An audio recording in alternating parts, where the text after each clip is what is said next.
Let's do it. Number 10, I did in class because yesterday, but I forgot to check it and show them the one part of it. And I want to make sure everybody's aware of this. So I need everybody to make sure they have their calculators out with them today. I'm going to show you guys how to check it on the graphic calculator. And just to do that, I'm going to show you how to manipulate it a little bit easier for you to just work the problem, okay? So if we're looking at number 10, what do you notice about number 10? It has a 1/2 and a 1/4. Do we see that? A 1/2 and a 1/4. So my radicals are not the same. I should say my indexes are not the same. Sorry, I used the wrong word. My indexes are not the same. Do we understand that? So what we need to do is we need to make them so that they have something similar in common. Okay? So what we're going to do is we're going to take the LCD between 2 and 4. What's the LCD between 2 and 4? 4. It is 4. So what we're going to do is we're going to raise each one of these to the power of 4. But before I can do that, we're going to just put them on separate sides of the equal sign. And the reason why we're going to do that is because what I have over here is the value 0. When we have the value 0, it makes our life very easy. We can separate the ugliness and put them on separate sides. We understand that. So what we're going to do is we're going to keep the x minus the 1 on the left-hand side. And how do I bring over this other jump? Add it. Because it's minus, I'm going to add that. So that's 2x plus 1 raised to the 1/4 power. Now, since I have them opposite sides, I am now going to raise both sides to the power of 4. I'm going to raise both sides to the power of 4. And what is half of 4? 2. So what I have here is x minus 1 squared. Do we all understand where that came from? We're all good? This is going to equal 2x plus 1. What is 1/4 of 4? 1. There's a 1 there. It's understood to be there. Do I need to have it there? No, I do not need to have it there. Now, if I have x minus 1 quantity squared, how many of those do I have there? 2. Do I write that down twice? X minus 1 times x minus 1 is equal to 2x plus 1. I drop the parentheses around the stuff on the right-hand side. Now, what do you think I need to do? Boyle, this is where your gut instincts need to take over here, folks. This is going to give you x squared. Inner is going to be negative x. Outer is negative x. And last is going to be plus 1. Notice I've stopped doing my nice little arrows. You guys should be able to do that in your head. What should I do? Combine like terms. So what is negative x and negative x? Negative x and negative x. Negative 2x.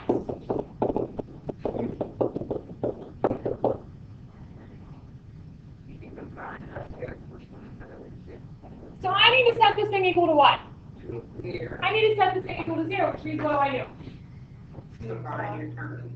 How do I do that? I need to subtract 2x from both sides. How do I get rid of that 1? Subtract the 1 from both sides. So from left to right, I drop down my x squared. Negative 2x and negative 2x is negative 4x. My 1's cancel out. That's going to give me 0 over there.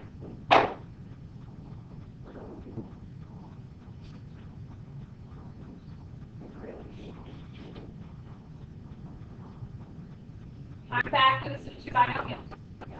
Yeah. No, because I only have 2 terms, and it's an x squared and a 4x. What's in common? An x. Yank it out. So if I yank out an x, I'm going to be left with an x minus a 4 is equal to 0. Correct? Now what? Sorry? I can't put it in 2 binomials because it's not squared anymore. If I distribute, I'm going backwards. So then each one equal to 0. So x is equal to 0, and x minus 4 is equal to 0. So x equals 0 is a possible answer. What's another possible answer? X equals 4. So now I have my 2 possible answers. Now what do? I got to plug them back in. So this is the same problem, but I'm going to plug in Chuck here. So I'm going to plug in a 0. 0 minus 1 to the 1/2 minus 2 times 0 plus 1 to the 1/4 has to equal 0. What's 0 minus 1? 0. Negative 1 to the 1/2. You guys need to listen to what I'm asking and answer the question. Think about it. If I say what is 0 minus 1, it's not 0. What is it? Negative 1. Please pay attention to what you're saying and what you're writing. Inside the parentheses, 2 times 0 is 0, plus 1 gives me a 1 to the 1/4. Now, if I have a power of 1/2, what am I actually doing? Power is 1. What does the 2 indicate? The root. So what I'm actually doing is taking the square root of -1 minus the 4th root of +1. Can I take the square root of -1? No, that puts me in the imaginary number system. So what does this automatically tell you? That x equals 0, or x equaling 0 is not a solution. Do we understand that? Because immediately I can tell that puts me in the imaginary number system. Are we good on that? Okay, well now let's check our other one. So that's going to give me 4 minus 1 to the 1/2 minus 2 times 4 plus 1 to the 1/4 is equal to 0. So what is 4 minus 1? 3 to the 1/2. What is 2 times 4? Plus 1 is 9 to the 1/4. What does this mean if I write it in radical form? Square root of 3 minus the 4th root of 9. Can I rewrite 9 any other way? 3 squared, right? Right? Well, can I rewrite this to be power over root? That's going to give me 3 to the 2/4. So what's the 2/4 going to be? 1/2. So I have the square root of 3 minus the square root of 3 is equal to 0. What's the square root of 3 minus the square root of 3? 0. 0 equals 0. Is that a true statement? Yes. So what does this imply? That x equals 4 is going to be my answer. Do we understand that? Now let's look at our graphing calculator a minute.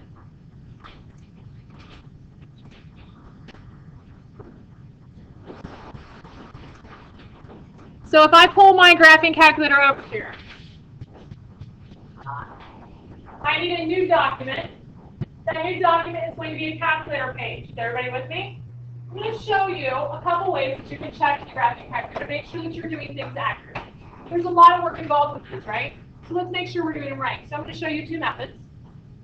Everybody hit menu, algebra, and then numeric solve. Menu, algebra, numeric solve. Now what we're going to do is we're going to type in the entire problem. You with me? So that first one is going to be parenthesis x minus 1, arrow to the right, caret 1 divided by 2, arrow to the right, minus parenthesis 2x plus 1, arrow to the right to get out of the parenthesis, caret 1 divided by 4, arrow to the right, equal sign, which is below the monthly control key, equals 0, comma, which is below the pi key, x. Now what we just did is we're telling this thing to solve this equation for the variable x. Do we understand that? We typed in the whole equation, and we're telling this thing to solve for the letter x. Everyone press enter, and it's going to give you 4. Was 4 our answer? Was 4 our answer? Yes. Yes. Okay? 4 was our answer. Okay? Now that is by doing numeric solve. Now how do we get to numeric solve again? Menu, algebra, numerical. Menu, algebra, and then the numeric solve. We all understand where we came up with that. And all we did was we typed in the entire equation, and at the very end we typed in comma x. Now, let's say you forget to do that. You are totally messed up, you hate the calculator, you forget how to do that. How do I know that my answer is right, that I've done my algebra right whenever I check? Are you paying attention? You're simply going to type it in exactly the way you see it. Well, I'm going to hit parentheses. What was x? What was my first answer that I allowed x to be? 0. So I'm going to put in 0, minus 1, arrow to the right, caret 1 divided by 2. Arrow to the right, minus, parentheses, 2 times 0, plus 1, arrow to the right, caret 1 divided by 4, And then what do I do? Hit enter. And whenever I press enter, what do I get?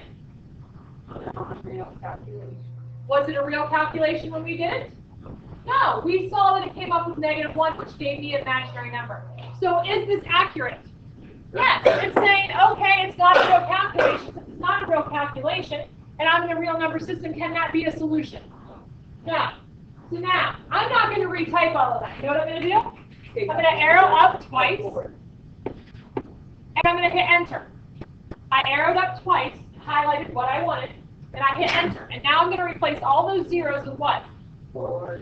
Of 4. So I go over here, backspace, make that a 4. Arrow over here, backspace, and make that a 4. And hit enter. I get that it equals 0. Is it supposed to equal 0? Yes. But here's another way. I can hit that and I can say, well, this thing has to equal 0. What's it say? It's true.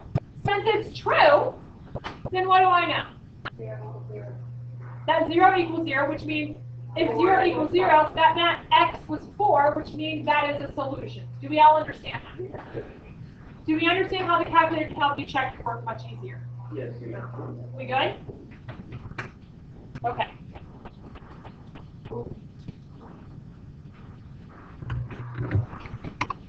So, let's do number 8. Get it? What? Did you get it?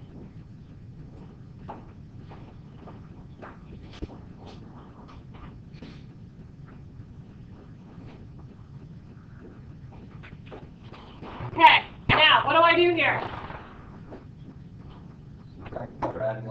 I need to isolate this lovely little radical. So in order to isolate that, I need to get rid of what first? I need to get rid of that 1. So I'm going to add 1 to both sides. I have 2 times the 5th root of 5x plus 2 is equal to 4. I still need to isolate this. So what's attached to it is going to be that 2. So how do I get rid of it? Divide by 2. And I get the 5th root of 5x plus 2 is equal to 2. Now how do I get rid of that 5th root? I need to raise both of these to the power of 5, because the power and root need to cancel each other out. Yes? This cancels out, and I'm left with 5x plus 2 is equal to, what is 2 times 2 times 2 times 2 times 2? 32. Now how do I solve this? Subtract 2. 5x is equal to 30. Divide by 5. X is equal to 6. Now what's an easy way for me to check this? Now I'm going to go right ahead and use the calculator, and I'm going to go and type in 2 control caret. I'm going to put the 5 here, arrow down, or arrow to the right. And what was in the parentheses? 5x plus 2. 2, arrow to the right to get out of the radical, minus 1, has to equal what? 3. Now, that's the equation, folks. What am I replacing x with? So I'm going to come back over here and replace this x with a 6. And hit enter. Did I get a true or a false statement? True. True, which means is this thing an answer? Yes, do we understand that? Now, how do I know that I didn't mess up and I need 2 answers? What's a way that I can check that on the calculator? I can go right back here to menu, algebra, numeric solve, and I can type in there 2 times the 5th root, arrow to the right of 5x plus 2, arrow, minus 1 equals 3, comma, x. Enter. I only have one solution, right? That one solution is 6. So I checked myself, didn't I?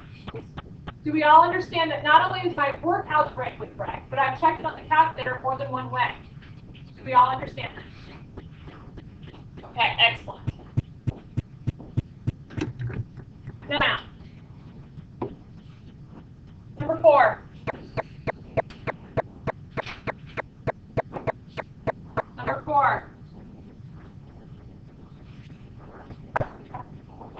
subtract the 5. 3x to the 4/3 is equal to 48.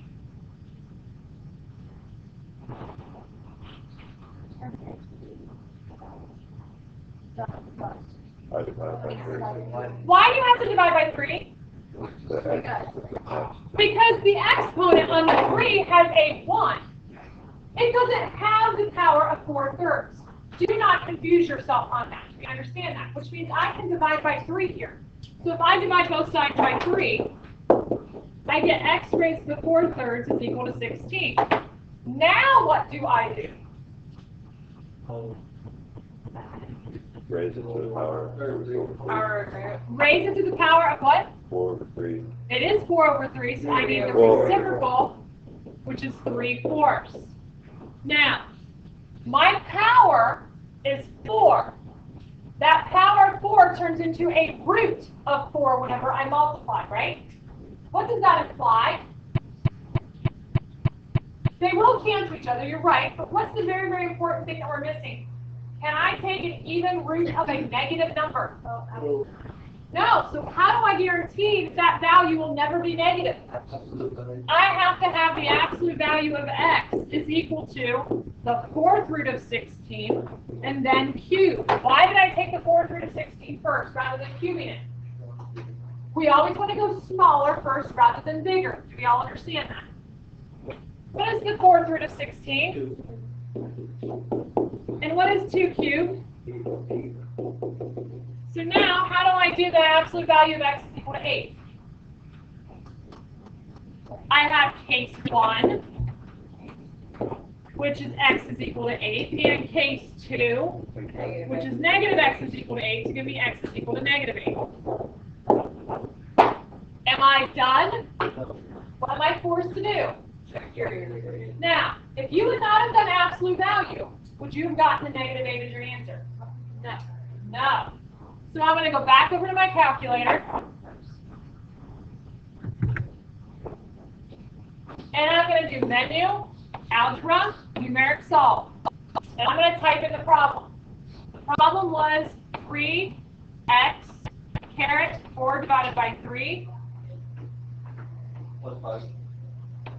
plus 5 equals 53. What do I do now? Comma, x. Enter. 8. Now, it tells me the answer is only 8. Which means what? Negative 8 is wrong.